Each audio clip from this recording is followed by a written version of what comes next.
Hey everyone, it's Ryan here. So I was going to try and do this video in portrait or landscape even. Sorry, landscape. With ways.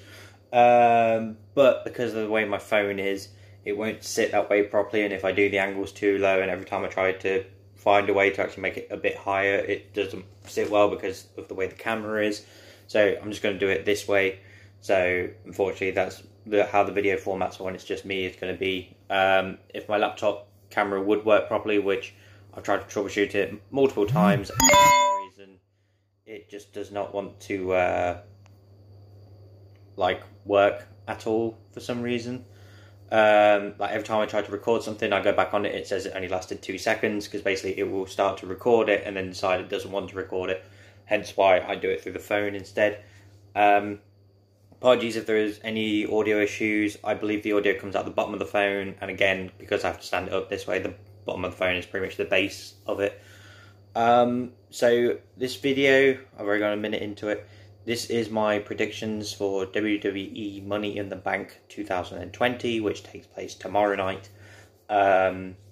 So again, with how WrestleMania was, Money in the Bank's going to be a bit more unique because obviously the whole self-isolation and the current virus that's going on. There's apparently 8 matches that have been announced. One of them I'm looking at here has no real purpose. I don't know why it's happening, but I'm going to go with it anyway. So to start with, we got the pre-show, Jeff Hardy versus Cesaro. So Jeff Hardy's just returned after several months away on this week's SmackDown. He's been recovering from... Basically, he got in trouble a few months back, I think at least 6-7 months ago, for like a DUI, basically trouble with alcohol and stuff like that. So I don't know whether he's had rehab or not, but anyways, he's came back on SmackDown. Cesaro, actually, this one sort of, again, half doesn't make sense, because Sheamus was the one that came out and basically has an issue with Jeff Hardy, so I don't know why it's Jeff Hardy versus Cesaro of all people, but it should be an interesting match to see.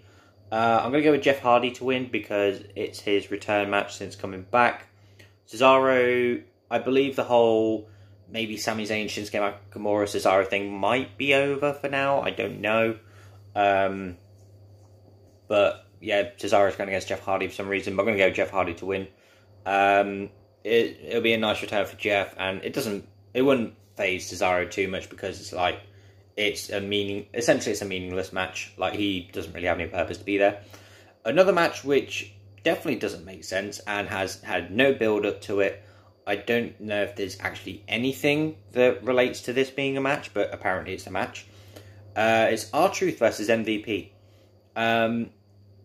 Generally, the only thing MVP's been doing these past few weeks is his talk show, the VIP Lounge, where he's talked to the participants in the women's Money in the Bank match on the Raw side. And then Drew McIntyre and Seth Rollins, I think he spoke to for a bit. Yeah, like literally, R-Truth has not been involved at all, so I don't know why this match is happening. I'm going to go with R-Truth just for a feel-good moment, I guess. R-Truth, with the whole 24/7 title thing, has definitely revitalised his career. Unfortunately, Gronk's got it at the moment, and he's gone back to the NFL, so I don't know what they're going to do with the title. If that's their way to get rid of it, then fair enough. But I've got R-Truth to win that one. The women's Money in the Bank ladder match, you've got Asuka versus Shayna Baszler versus Nia Jax versus Dana Brooke versus Lacey Evans versus Carmella. I'm going to go for Shayna Baszler to win. I feel that she should have beat Becky Lynch at WrestleMania. I don't know why they decided to have Becky Lynch keep it. Maybe because she actually sells well, and maybe they just don't want to build Shayna up straight away, considering she only just came up to the roster after Royal Rumble. But I'm going to go for Shayna to win. That way Shayna can use the whole, she knows when to pick her moments. She's like cunning and she's sadistic when she needs to be. Basically take Becky Lynch by surprise at one point, maybe choke her out and then cash in and then just pin her that way. So like I said, I've gone for Shayna to win. I think if it isn't going to be Shayna, then Asuka would be the second favourite. But like I said, I've gone for Shayna Baszler. The men's Money in the Bank ladder match, you've got Daniel Bryan versus Rey Mysterio versus Aleister Black versus King Corbin versus Otis versus AJ Styles, who returned on last week's Raw, sort of out of the blue after the Boneyard match, and with Apollo Crews going out with an injury, AJ Styles just took his place. That does make me think he might win. Rey Mysterio is the least favourite to win at all. He'll just be there for maybe a couple of because the interesting thing about this is it's taking place in I think it's taking place in the Stamford, Connecticut HQ, or it's taking place in Titan Towers, or maybe the same thing, I don't know. But essentially, it's taking place in the giant building that they own. I don't know where I get Titan Towers from, but basically, it's their giant HQ that they're going to be wrestling in, and the ring is on the roof of the building, so that's going to be interesting. Otis is the second least favourite to win, I think. As much as he's not had a build, I think this is what they could have done maybe last year, but I don't know why they didn't. I'm going to go for King Corbin to win. Corbin is the best heel in WWE right now.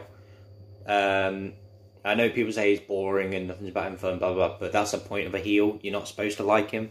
So, and I think, with Corbin having that, I think at some point, maybe eventually he can cash in on Braun Strowman, which kind of spoils my prediction for later on. But I'm going to go for King Corbin to win. Maybe he'll hold it for a few months, then eventually cash in. I don't know when. He can choose when, I guess. And that way as well, if he does end up getting more people to work for him, then he could use them to weaken the champion, then he can come out and cash in on them. So I've gone for King Corbin to win that one. Braun Strowman defends the Universal Championship against Bray Wyatt, and I'm going to go for Braun Strowman for this because it's Bray Wyatt. It's not the Fiend's Bray Wyatt. I have a feeling this Bray Wyatt can lose because he's taking it a bit. He's trying to welcome Braun back into the family, essentially, trying to show Braun the right way, basically how it used to be. And obviously Braun is saying, no, I've sort of made my own career now. I don't need that from my past. I've changed since then. So I feel like if it's just Bray Wyatt, then Braun can overcome him. If it was the Fiend, it'd be a different story altogether. I have a feeling that they're sort of jumping the gun on Bray Wyatt again, but again, who's going to challenge Braun Strowman for the title other than Bray Wyatt? I'd say the closest you could have would be King Corbin, but again, considering he just lost to Elias at WrestleMania, and with the current situation, I think it's better to have Braun versus Bray.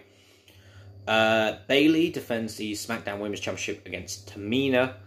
Now this one, it's interesting because Tamina, apart from the 24/7 title that she won for maybe 10 minutes or so, she hasn't held a single women's championship in the 11 years she's been there. And with this recent push, I think some people have been a bit harsh about it because they feel like she's sort of just being forced there. But with the way they've been building her, it feels very natural and nice because it's very difficult to build a superstar up without people being overcritical immediately or thinking they're just being pushed on us. They tried it with Apollo, and for some reason they took him out with a leg injury. And now they're pushing Tamina as this new threat for Bayley, which there's a nice thing about that because obviously Sasha and Tamina used to be on the same team years ago when the Women's Revolution started. There's a whole seeds of, are Bayley and Sasha on the same page? I'm going to go for Bayley to retain. It would be nice to see Tamina win, but I think Bayley will be the better champion. I think if Tamina wins, it will sort of be she hasn't really got a character right now. She's just sort of big Samoan woman. I know Nia Jax is sort of that, but at least Nia Jax is sort of, she's different to everyone else, whereas Tamina is sort of the standard Samoan wrestler. So it's don't headbutt her because Samoans have strong heads type thing. So I'm going to go Bayley to retain, but via shenanigans. Sasha Banks will get involved somehow. Like I said, I've gone for Bayley to retain that one. Drew McIntyre defends the WWE Championship against Seth Rollins. I think originally maybe Kevin Owens was meant to be there, but he's gone to self-isolation. but the rumor going like before WrestleMania was Seth Rollins was going to be the next contender, even though he lost at WrestleMania, so it doesn't make sense. You sort of want the winners to be given opportunities, not the losers. Hence the same that I have with, well, I was going to say about King Corbin, but he lost at WrestleMania, but then he won a match to qualify.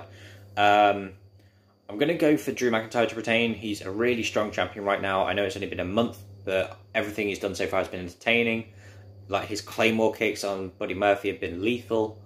It's been a really good story. Seth basically saying that Drew's not ready for it. Drew shouldn't have this burden of being the champion. Only someone as, like, you know, only someone as, like, gracious and talented as Seth should hold it.